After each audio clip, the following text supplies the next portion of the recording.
கிளிநொச்சியில இருந்து கட்சி ஆதரவாளர்கள் சிலர் வந்து எங்களோடு ஒரு சம்பாஷணை நடத்தியிருக்கிறார்கள். எங்களுக்கு ஒரு மகாஜர் தந்திருக்கிறார்கள். அதிலே கௌரவ பாராளுமன்ற உறுப்பினர் திரு ஸ்ரீதரன் அவர்களை பாராளுமன்ற குழு தலைவர் பதவியில இருந்து நீக்கினது சம்பந்தமாக அவர்கள் கேள்விகள் கேட்டிருக்கிறார்கள். நீண்ட நேரம் அவர்களோடு உரையாடி அதற்கான விளக்கங்களை அவர்கள் கரசனையோடு வந்து கேட்ட காரணத்தினாலே அதற்கான விளக்கங்களை நாங்கள் அவர்களுக்கு சொல்லியிருக்கிறோம். இதை பகிரங்க வழியிலே நாங்கள் சொல்வதில்லை என்றால் உட்கட்சி விவகாரம். ஆனாலும் எங்களுடைய கட்சி மக்களுக்கான கட்சி. மக்கள் கரசனையோடு இந்த கேள்விகளை கேட்டால் நாங்கள் அவர்களுக்கு பதில் சொல்ல கடமைப்பட்டவர்கள். அந்த ரீதியிலே இந்த விடயங்கள் எப்படியாக நடந்தது, இது ஒரு வருட காலமாக நிகழ்ந்து கொண்டிருக்கிற சில விடயங்கள் திரு ஸ்ரீதரன் அவர்களுக்கு கட்சி பல தடவைகளிலே ஆலோசனை கொடுத்திருக்கிறது. அதன் பிறகுதான் இறுதியிலேயும் ஒரு அறிவுரையாக அவருக்கு சொல்லப்பட்டதை அவர் செய்யாத காரணத்தினாலே அந்த பதவிக்கு அவரை நியமித்த எங்களுடைய அரசியல் குழு தற்காலிகமாக அவரை அந்த பதவியிலிருந்து விலக்கி இருக்கிறது. தற்காலிகமாக கவர்னர் சாணக்கியன் ராசமாணிக்கம் அந்த பதவியை பொறுப்பேற்பார். ஏனென்றால் அந்த பதவிக்குரிய கர்மங்களை பொறுப்புகளை இதுகால வரைக்கும் நிறைவேற்றியவரும் அவர்தான். அதுவும் ஏற்கனவே அரசியல் குழுவிலே எடுக்கப்பட்ட ஒரு தீர்மானம்.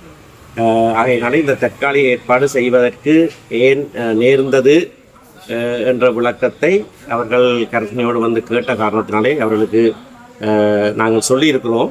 அதை பகிரங்க வழியிலே நான் இப்பொழுது சொல்வதற்கு தயாரில்லை. பகிரங்க வழியிலே சொல்ல வேண்டிய தேவை ஏற்பட்டால் அந்த வழியிலே நாங்கள் அதனை சொல்லுவோம்.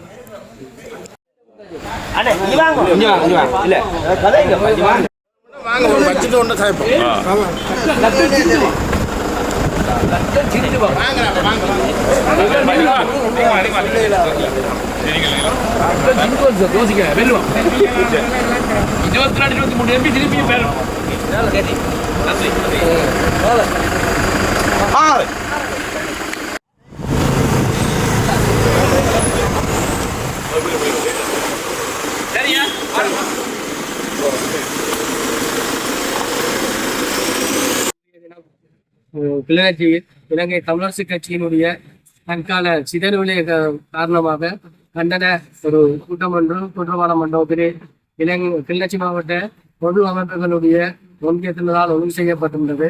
அந்த கூட்டத்தின் விரைவிலே ஒரு கண்டன அறிக்கை ஒன்று வாசிக்கப்பட்டது. அந்த கண்டன அறிக்கையை நாங்கள் இன்றைய தினம் மாலை வேளை இலங்கை தமிழரசு கட்சியினுடைய தலைமைச் செயலம் அமைந்திருக்கக்கூடிய இந்த மாட்டின் வீதியிலே கட்சியினுடைய தலைவர் தன்னுடைய தனிப்பட்ட விடயம் காரணமாக புலம்பெயர் தேசத்தில் இருப்பதனால் கட்சியினுடைய பொதுச் செயலாளர் அவர்களிடம் அந்த அறிக்கையை கையளித்து கட்சியினுடைய தற்கால நிலையும் தற்பொழுது பேசுவதாக இருக்கின்ற அந்த நாடாளுமன்ற குழு பதவி மற்றொருவருக்கு வழங்கப்பட்ட சம்பந்தமான அந்த விஷயம் சம்பந்தமாக பொதுச் செயலாளருடன் நாங்கள் எங்களுடன் இருந்த எங்களுடைய கருத்துக்களையும் எங்களுடைய தமிழ் தேசியத்தின்பால் எங்களிடம் இருந்த அந்த தெளிவான கருத்துக்களையும் அவரிடம் எடுத்துரைத்திருக்கிறோம். எனவே மீளவும் இந்த தமிழரசு கட்சி மிளிர்ந்து தமிழ் மக்களுடைய விடிவுக்காக செயற்பட வேண்டும். தமிழ் தேசிய கூட்டமைப்புடன் எப்படி 22 நாடாளுமன்ற உறுப்பினர்களுடன் இந்த வீட்டு சின்னம் பயணித்ததோ அந்த எண்ணத்தோடு மீளவும் பெறுகின்ற மாகாண சபை தேர்தலாலும் சரி, அடுத்து வருகின்ற பாராளுமன்ற தேர்தலில் தமிழருடைய பிரதிநிதித்துவம் பாராளுமன்றத்தில் கூடுதலாக இருந்து எதிர்கட்சியாக இந்த பாராளுமன்றத்தில் எங்களுடைய தமிழ் தேசிய கட்சி வீட்டு சின்னத்தோடு பயணிக்க வேண்டும் என்ற தொனியை பொதுச் செயலாளரிடம் நாங்கள் எடுத்து வைக்கிறோம். அவர் சம்பந்தமாக தங்களுடைய அரசியல் குழுக்கள் மத்திய குழுக்களோடு தாங்கள் கலந்தாலோசித்து தொடர்ந்தும் இந்த தாங்கள் கட்சியை சீரமைத்துக்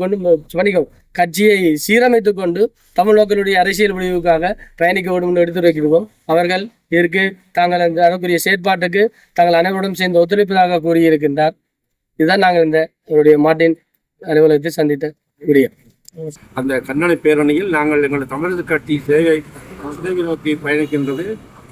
தமிழக கட்சியின் தலைவர் பதவி சிறுவர்களுக்கு பறிக்கப்பட்டது விஷயமாக நாங்கள் அந்த கூட்டத்தில் தீர்மானம் எடுத்து அந்த கூட்டத்தில் ஒரு கண்டன அறிக்கையை எழுதி யாழ்ப்பாணம் தமிழக கட்சியின் தலைமைச் செயலகத்திற்கு வந்தோம். தலைமைச் செயலகத்தில் தலைவர் அவர்கள் தன்னுடைய சொந்த விடயமாக வெளிநாடு சென்றதன் காரணத்தினாலே பொதுச் செயலாளர் சுரேந்திரன் அவர்களிடம் இந்த அறிக்கையை கையெழுத்துள்ளோம். அறிக்கையை கையெழுத்த நேரம் அவரோட சில விடயங்கள் பற்றி நாங்கள் கலந்து ஆலோசித்தோம். கட்சி சிதைவுக்கு காரணம் தலைமைப்பீடம் என்பதை நாங்கள் உறுதியாக சொன்னோம். அதை அவர் ஏற்றுக்கொண்டது பாதி, ஏற்றுக்கொள்ளாத பாதியாக கதைத்து கொண்டார். நாங்கள் சிறிதரன் சார் அல்லது சிறிதரனுக்கு பாராளுமன்றத்தில் நடந்த விடயங்கள் பற்றி நீங்கள் ஒரு சுயாதீன விசாரணை நடத்த வேண்டும். அது விசாரணையின் போதுதான் அவருடைய குற்றம் நிரூபிக்கப்படும். அது குற்றம் நிரூபிக்கப்பட்டால் நீங்கள் எடுக்கும் நடவடிக்கைக்கு கட்சி எடுக்கும் நடவடிக்கைக்கு அவரை ஏற்றுக்கொள்வார் என்பதை நாங்கள் வலியுறுத்தின்றோம். அது கட்சியை சிதைவுக்கு உள்ளாக்கும் என்றதை சுமந்திரவர்கள் கூறியிருந்தார்கள். கட்சி சிதைந்துதான் இருக்கின்றது என்பதை நாங்கள் மக்களாகிய நாங்கள் அனைவரும் உணர்வோம். ஏனென்றால் போன பாராளுமன்ற தேர்தலில் யாழ்ப்பாணத்தில் ஒரு பாராளுமன்ற உறுப்பினர் தெரிவு செய்யப்பட்டார். தென்னிலங்கை கட்சிக்கு 3 ஆசனங்கள் கிடைக்கப்பெற்றது. இது இந்த கட்சியின் சிதைவுதான் காரணம். கட்சியின் சிதைவு என்று பார்த்தால் கட்சியில் உள்ளவர்கள் விட்டுக் கொடுப்புத்தன்மை இல்லை என்பதை நாங்கள் அறிகிறோம்.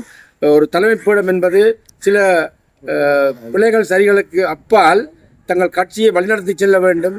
சட்டம் என்பது அல்லது கட்சியை நீக்குவது என்பது அனைவருக்கும் ஒரே முடிவாக இருக்க வேண்டும். பல பேர் இந்த கட்சியில் சில தீய செயல்களை செய்து கொண்டும் இந்த கட்சியில் இருக்கின்றார்கள். அதை நான் பேர் சொல்லி குறிப்பிட விரும்பவில்லை. யாழ்ப்பாணத்திலும் முல்லைத்தீவு கருத்துறைப்பற்றிலும் அப்படிப்பட்ட கட்சியில் இருக்கின்றார்கள். அவர்களுக்கு ஒரு நியாயம், தமிழ் தேசியத்தின் பால் பயணிக்கின்ற ஒரு பாராளுமன்ற உறுப்பினருக்கு ஒரு நியாயம் என்ற வகையில் தான் நாங்கள் இன்று கேள்வி கேட்டோம். அதற்கு தாங்கள்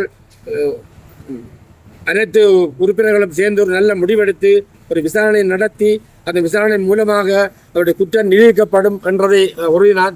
நாங்கள் சொன்னோம், குற்றம் நிரூபிக்கப்பட்டால் அவருடைய பதவியை நீங்கள் பறிப்பதற்கு தயார். அவர் பப்ளிக்கு அந்த டான் டிவியில் ஒரு பேட்டி கொடுத்திருந்தார். என்னுடைய 8 தடவை நான் வாக்களித்தது உறுதிப்படுத்தி இருந்தால் என்னுடைய பதவியை திறக்க நான் தயாராக இருக்கின்றேன் என்று கூறியிருந்ததை நாங்கள் இங்கே வலியுறுத்தியிருந்தோம். ஆகவே அவருடைய குற்றம் நிரூபிக்கப்பட்டால், இங்கே தமிழக கட்சியின் பதில் செயலாளர் சுமந்திரன் கூறுற குற்றம் நிரூபிக்கப்பட்டால் அவர் கட்சியிலிருந்து விலக்கப்படலாம் என்பதை நாங்கள் ஆணித்தனமாக சொல்லியிருந்தோம். ஆகவே ஒரு சுயாதீன விசாரணை ஒன்றை நடத்தி அவருடைய குற்றம் செய்திருந்தால் அது விதிக்கப்பட வேண்டும் என்று நாங்கள் கேட்டுக்கொண்டோம். அதற்கு இணங்க வருங்காலங்களில் அதை பற்றி நாங்கள் யோசிக்கின்றோம் என்று எங்களுக்கு சொன்னதன் காரணமாக நாங்கள் இன்று இந்த கலந்துரையாடலை முடித்து வெளியில் வந்துள்ளோம்.